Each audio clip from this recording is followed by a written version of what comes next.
Welcome back, Sebastian here. So time for my review for the Formula 1 Belgian Grand Prix Sprint Race. So it was a delayed start due to the rain, and it was about a 35-minute delay from when they originally expected to start the race.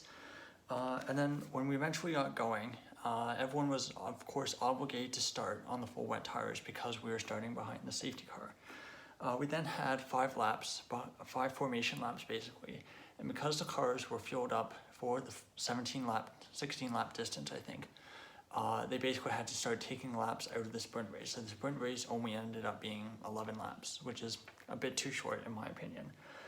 But you know, there's not really anything they can do, and I think we can have a separate conversation about the FIA and their allergy to wet tires a different day.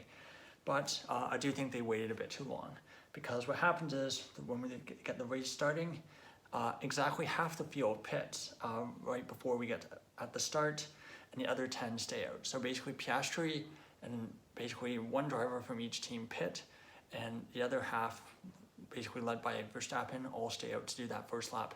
Because the cars were too close together, a lot of the teams didn't want to risk doing a double stop in the pit stops. So lap 2, basically when we get our first real comparison to see where everyone is, Piastri actually leads ahead of Verstappen by a couple seconds. So it was actually the time loss was a lot less than I thought it would be. Remember back to Hamilton in Hungary 2021, he basically was the only driver to take the start and came out in last. Verstappen managed to somehow come out in second. And basically it was like that all the way down through the field. I think the drivers who stayed out for that one lap definitely lost out a bit, but it wasn't a massive amount. Lap 3, Perez was starting to put pressure on Gasly, who somehow was in third place after all of this. And there was a really big gap between Verstappen in second and Gasly in third. Lap 4, there's an Aston Martin out of the race, and surprisingly it's actually the Aston Martin of Fernando Alonso. So he basically lost it on the exit of Pouan, going behind Nico Hülkenberg. Just got a little bit wide, got in the wet patch and had a bit too much throttle, lost it and spun the car through the gravel. Luckily they didn't touch the barrier, but it was beached in the gravel, so it was a full safety car. And Sargent was also under investigation for speeding. So so like I said, a bit of a clumsy mistake by Alonso, very uncharacteristic as well given how well he's been driving this year. Lap 6 safety car ending, and Perez is almost into the back of Gasly on the restart of the bus stop chicane, but luckily there was no contact. Norris also ran really quite wide on the exit of turn 1, and Verstappen overtakes Piastri on the Kemmel Kemmel straight right after Raidillon to take P1. So the commentator said that Piastri effectively went a little bit too early on the restart, which allowed Verstappen to basically get the slipstream on him and come up right behind him. But nonetheless, very good move by Verstappen to get him that early on the Kemmel straight. Albon drops a couple of positions, and Sargent gets a 5-second penalty for the speeding in the pit lane. Contact between Perez and Hamilton, which was under investigation. So basically, going through, I believe, sector 2, basically Perez was on the outside of the corner, Hamilton was on the inside of the corner, and Hamilton basically just drifted a little bit wide and made contact with the side pod of Sergio Perez.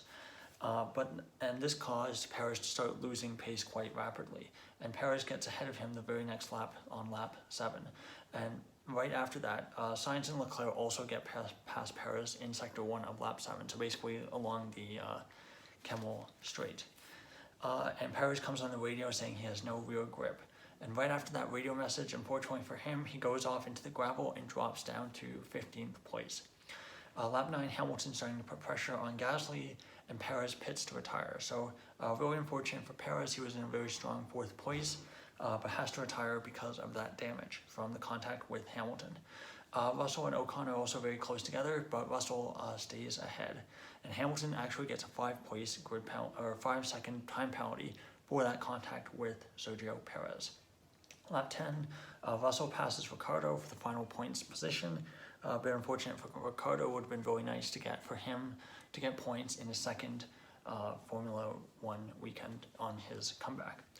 Lap 11, Verstappen takes checkered flag Piastri second, and Gasly finishes in P3. So really nice result for both Piastri and for Gasly, getting not really a podium, but both getting their first top 3 finishes in an event this season. So let's just go over the full result. So of course Verstappen P1, Piastri P2, Gasly P3. Then we get the 2 Ferraris 4th and 5th, Sainz and Leclerc, and then 6th Norris. 7th is Hamilton, who dropped from 4th to 7th with his 5-second penalty. Then we got Russell in 8th, final points paying position. Then we got Ocon, Ricciardo, Stroll, Albon, Bottas, Magnussen, Zhou, Sargent, Hulkenberg, and Tsunoda to round out the classified finishers. And of course, Perez and Alonso did not finish. So just to look at the Constructors' Championship, I know this will always change tomorrow, but might as well take a look. Verstappen extends his lead 289 points over Perez's 171. So that's 118 points now in the Drivers' Championship with that Verstappen P1 and Perez DNF. Alonso 3rd with 139, Hamilton 4th with 135, Sainz 5th with 92, getting ahead of George Russell. 6th is Russell with 91, 7th is Leclerc with 84, Norris 8th with 63, 9th Stroll with 45, 10th moving up 1 position is Piastri with 34 points, passing Ocon, who is 11th in the championship with 31 points. Gasly 12th with 22 points, really good solid points haul for him today. 13th Albon with 11, 14th Hulkenberg with 9, 15th Bottas with 5, 16th Zhou with 4, 17th Tsunoda with 2, 18th Magnussen with 2, 19th Sargent with 0, and then De Vries and Ricciardo also on 0. So honestly, I thought it overall was a pretty decent race. We did get some overtaking, some nice action. A bit unfortunate how short the race was and how delayed it was. I was actually watching the Formula E race, so that's why I had to wait until the end of that to take this video. So hopefully it's not a sign of things to come if there is indeed more rain. I think for now the forecast is that it should be dry tomorrow, which if it's a dry race, I think that will definitely be different than what we had today. So that it would kind of like Austria, it would be nice if we have different conditions in the sprint and in the main Grand Prix, which of course does make it a bit more interesting and does give it a bit more intrigue. So that's all for my review for the sprint race. Thank you so much for watching. Goodbye.